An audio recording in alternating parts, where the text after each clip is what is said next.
with the intergalactically ridiculous shirt is Izzy Gutierrez. My father really likes it. What do you like on the show today, Izzy? We can write off Ben Simmons for the rest of his career. He's done. He's a bust. He's no good. Dale, papi. All right, 2-game suspensions too harsh for Michael Crabtree and Aqib Talib. Oh, this is a question in disguise. The question is actually, would you guys like to see that video again? Because of course we would. We'd all love to see that video again. And now we'll decide whether 1 game is enough or 2 games is enough or 3 games is enough. But we just want to show you this video again here because Crabtree came to fight. Schefter reported that he taped his chain to his chest. And he still lost it. There it is on the floor still. That's the first time hearing of that report.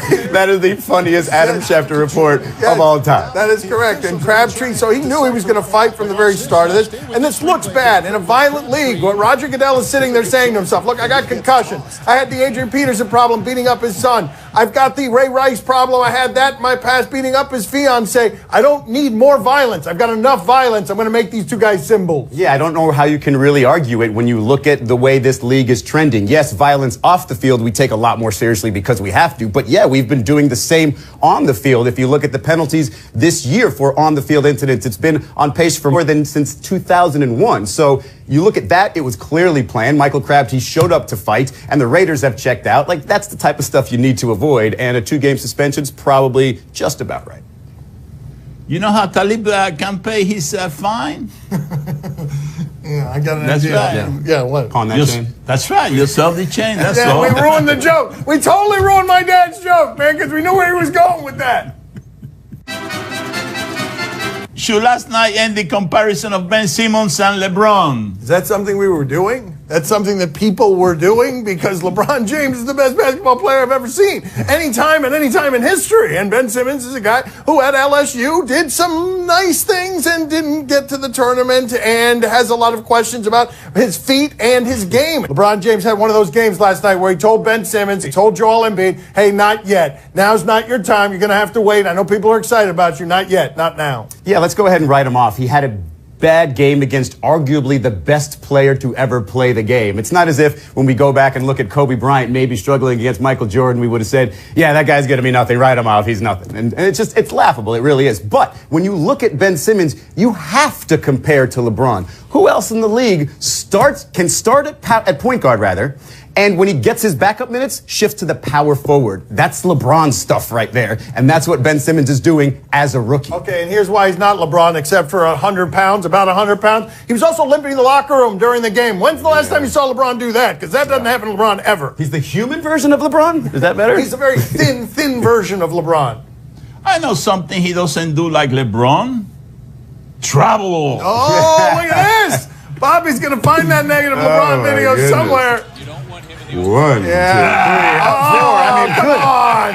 If you let him play that way, no wonder he had so many points last night. Just because you take the steps really slow does not mean that the count starts over again. That's at least 4 That steps. dribble began in like 2016.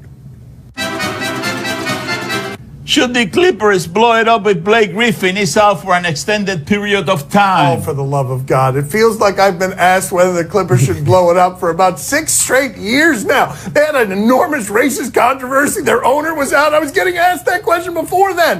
And then the racist controversy came, and then they were close. They were close, and now the window is totally closed. I don't know what you do. They're hurt all over the place, and they've lost talented players they have. What you end up doing eventually is firing Doc Rivers. I don't understand the reason why not to blow it up. I mean, you don't want to be stuck in mediocrity right there. You had Steve Ballmer take over the team and obviously keep it together and see where it can go. It's clearly going in the wrong direction. You obviously, it feels like, chose the wrong player if you're choosing between Chris Paul and Blake Griffin in terms of a guy who can carry a team to certain levels of play. Blake Griffin is a very good player, don't get me wrong, not somebody you build around as a centerpiece for a championship team. So maybe don't trade him, maybe dangle him around, but you got to change something. And I feel like it starts with Doc Rivers. Like at some point, if you're going to rebuild, you've got to just change the voice. How about the idea that Ballmer would pay $2.something billion for this franchise and he would end up looking after fighting for DeAndre Jordan? For fighting for DeAndre Jordan, he's looking around and saying to himself, $2 billion for this? Good thing he fought for 300. That's all he got now. That's it. He got nobody else. You know, he's going to get a lot of touches now, Name DeAndre. some Clippers. Go ahead. Right. Name some. Name some healthy Clippers. Go ahead. I'm talking to you, Doc. I know you don't know them either. Did David Fitzdale get hosed? Okay, Izzy answers for all of us with that head nod. 100 games, you get 100 games. The last playoffs, he was the star coach of the playoffs where he did the whole thing, take that for data. He was loved in Memphis for defending his young team. And all it took is one bad quarter on the side of that grizzly bear, Marc Gasol, and Marc Gasol got him out of there. Like, get out of here, I'm done with this. And it shows you again how much player power there is in that league. When Marc Gasol can be mad at you for a quarter in the last 100 games you had, don't matter. It does show you how much player power there is in this league, and apparently there's been rumors that they haven't been talking for a while anyway, so it's been going down this path. But do you always side with the superstar when the superstar is a 32-year-old aging center who his previous coach, Dave Yeager, privately wanted to get more out of him as well, really wanted to get that dog out of him and called him, really play like a stud, the way Poppy likes it, late in games. Izzy's flexing right now. Can you see his chest rip? He is flexing. I feel it fit. No, that's what, no, yes. This is what they wanted Marc Gasol to do, to flex in games, and he wasn't doing it. And I don't know if that's what David Fizdale's beef with him was either, but if you look at the landscape and say, okay, am I going to win in the next 4 or 5 years with Marc Gasol as my centerpiece, or would I be better off having a very player-friendly coach in the ranks? I don't know. That's not an easy decision. Is LeBron still mad about this firing? Yes, he wants to answer. He wants to answer. I want to know he got fired. Oh, come on, stick it out. Deal with it, LeBron. He's gone. That's it. One out. What? Well, his chest. His chest. He meant his chest or his belly. Don't go any lower than that. Are you okay with Sean McVay calling audibles for Jared Goff? This is an interesting story here. The Rams do everything fast, right? They play fast on offense. Their coach got up the ranks very fast. And so now you have this story. And Tony Romo was watching Jared Goff at the line of scrimmage, and he said, second-year player, not since Peyton Manning have I seen somebody who gets to the line of scrimmage and can make this many changes on the fly. And it's because his coach is in his headset. And before the 15-second rule, if they cut off those microphones, he's giving him the audibles in his headset. It's sort of against the spirit of the rule. If you're the Rams, you're okay. Unless you're the Patriots, it's not a problem. The two funny ththings just jump out to me is first, it's like, wait, so what is our assessment of Jared Goff actually then? Because how much better off is he because of his coach is sort of giving him some tips right before, the play gets started. So maybe he didn't make quite the leap that we thought he made from year one to year two. The other thing that's funny about this is, why not? Why not let that happen? Do you know how hard it is to play quarterback in this league? Right. Like, just give him a little bit of help right before that timing cuts off. Yeah, it's going to make the quarterback look better, but heck, it's going to make the game look better, and who doesn't want that? Like in this league, Right. like, just give him a little bit of help right before that timing cuts off. Yeah, it's going to make the quarterback look better, but heck, it's going to make the game look better, and who doesn't want that? You know what Jeff Fisher used to say in his headset? What did he used to say? Testing. Testing. Hello. Can anyone hear me? Hello. How do I still have a job here? Jared. Did you see the last pass that Tom Savage threw last night? Would you want to talk to reporters after that? Look at Tom Savage here. He loses. He throws a terrible interception at the end of the game, and there's only one reporter in the press conference room, and so here's the entirety of that press conference.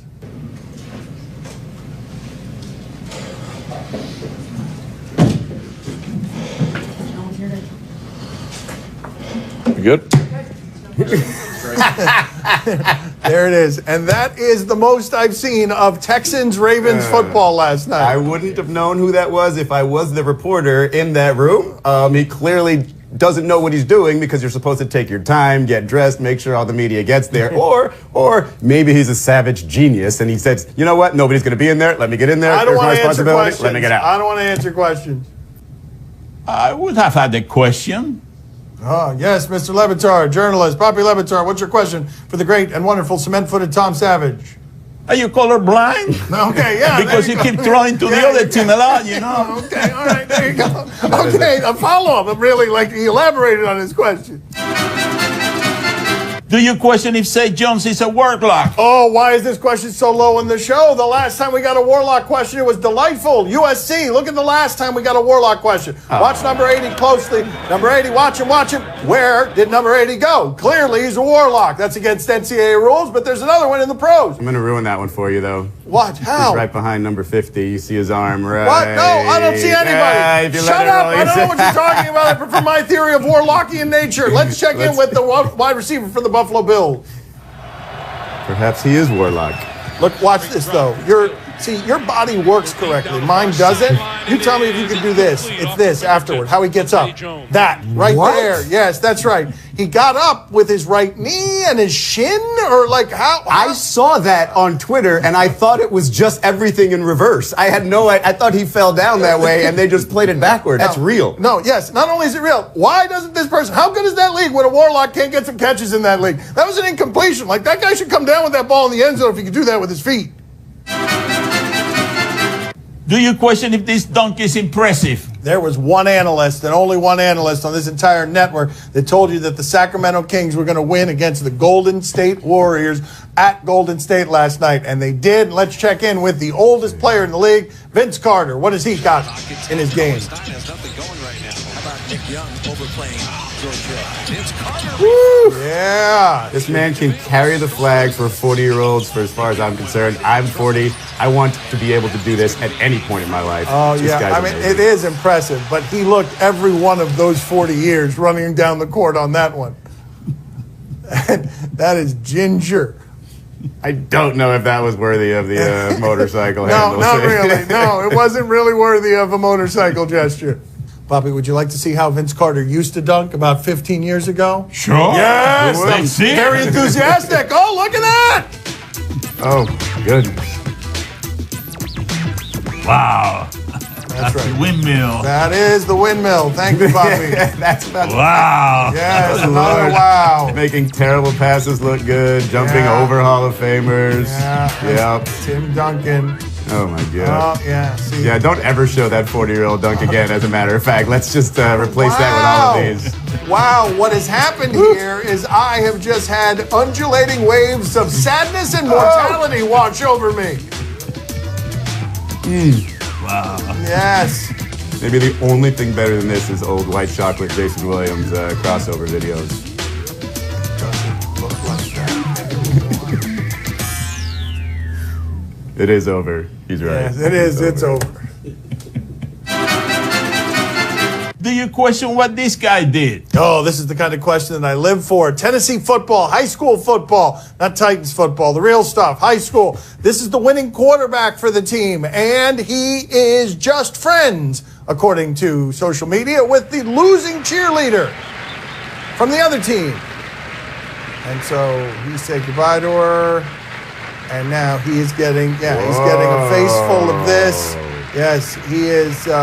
What is this? He came to say hello to you after the game. This is the way you treat him? I don't know what he did. I desperately want to know what he did. I want to conduct a Ted Wells investigation to find out what he did.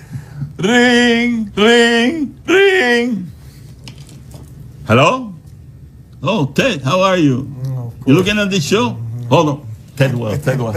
Yeah? I got it at Ted, yeah. You heard Dan saying that you could take care of that and make a big report? How much is it going to be, Ted? A big report. Wow, we're in the Close to $1 million? Yeah. Okay. Let him know. Well, that's reasonable. Yeah, all right. Take care, Ted. Have a good one. See you, Ted. He said close to $1 million. Okay, No problem. Ring, ring, ring. Hello? Oh, Ted? Ted again. He's calling back. Huh? He's calling back. Yeah? Oh, it's not $1 million, it's $4 million? It's okay. I think that Dan can handle that. You know, he makes big bucks. You know, he got a TV show, he has a radio show. Yeah, that's reasonable. I'll talk to him. You're a terrible negotiator. I mean, really bad. Thank you. I heard you, Dad. I was right here for the whole televised conversation. It was Ted. It was Ted. That was Ted. Thank you. Ted the Shark. Yes. It's a good deal, Ted. 50 minutes could save you 15% or more on car insurance. Time to play the game that has a secret piercing. See? Or no? It's on his buttocks. You tell us what's on television tonight. We'll tell you if we're intrigued or not. On NBA TV, Heat at Cavs. Oh, look at him. When he makes that face, it means it's a big regular season game. Big game. And certainly we will celebrate it by celebrating Dwayne Wade's block of Joel Embiid last night, correct? That's what we're going to show now. Dwayne Wade rising up into the heavens. Oh, no, that's not what we're going to show. We're going to show something awful that embarrasses Dwayne Wade for my father, it looks like. Okay, that's not a block. That is most definitely not a block of Joel Embiid. All right, they won 8 straight. We're not going to say anything about that, right? Izzy, are you intrigued? I will not take part in any Dwayne Wade shaming, but I will offer this. If the Cavs start to struggle all of a sudden, maybe it's because they want David Fizdale to replace Tyronn Lue. He is demanding answers. Shocking, reckless speculation. They just ran this. They've got 10 of the easiest games on their schedule over the next 10 games. It'll be suspicious if they start losing them again. Poppy, are you intrigued? Oh, see, I'm very intrigued. You know, I have been very hurt on Dwayne Wade, but I gotta tell him something. You know, you're a human being. You know, nobody should be making fun of you because you're getting a little bit older. You know, and you felt in front of everybody like that. You know, I just feel sorry for you. You know, everybody should feel sorry for you. I'm kidding. You're old. You'll never get any younger. You know. You'll never get any younger. Pretty soon your bones are going to break. They're going to turn into dust. The best thing that happened to the Heat was for you to pull out. This is horrifying. This is the evil Poppy. It's true. It's true. He lost about $50 million in the move to Chicago. What was that? Got all that information. On MTV, The Challenge, Champs versus Stars. Oh, this is a little show that I like to call Celebrities and Entertainers Who Need Money. Let's see what Terrell Owens is doing here, competing against whom? Whatever you want to get at, homeboy. You want to flex on me now? It ain't about flexing, homeboy. Then what are you talking about? Okay. We're not homeboys. I'm not allowed to talk to you. Cool, that's cool. Whatever you want to do, man. Keep talking. Whatever I want to do, what? Well, keep talking then. I want none of you guys to talk to me, because I'm T.O. Keep talking. To be honest. Okay. You don't want to be here. Okay. You're only here because Okay. you're, I don't know Because of why. what? I just don't want to bring up personal business. What's your personal business then? If you weren't getting paid, you wouldn't be here. Okay. Whose fault is that? Yours. I didn't ask to be here. Well, I didn't burn $70 million. You want to keep bringing up personal stuff, it don't get personal. You want to mock me behind my back? Bro, if I want to be I'd get in your right now. Oh, you're going to beat me up now? All right. You're going to stand up and flex on me now? You're going to beat me up? You're going to hit me? I'm going to let you ride, homeboy. Whatever, dude. I'm going to let you ride. You can ride it out. Let y'all ride. Ride it out. Ride it. You ride that. All right. All right. I'm not going to back down from you because you're bigger than me. Hit me. Hit me. Hit me. No, that's on everything I love, homeboy. You're not going to keep disrespecting me. Hit me. This ain't MTV right now. Stop talking to me. It's all fun and games till somebody get hurt. Izzy, are you intrigued? Yeah, absolutely. That just brings back so many flashbacks to my childhood. And it's got Terrell Owens. And I will say this, I'm glad they shortened the name of the show to The Challenge because I contend that the Real World Road Rules Challenge is the most difficult name to say in the history of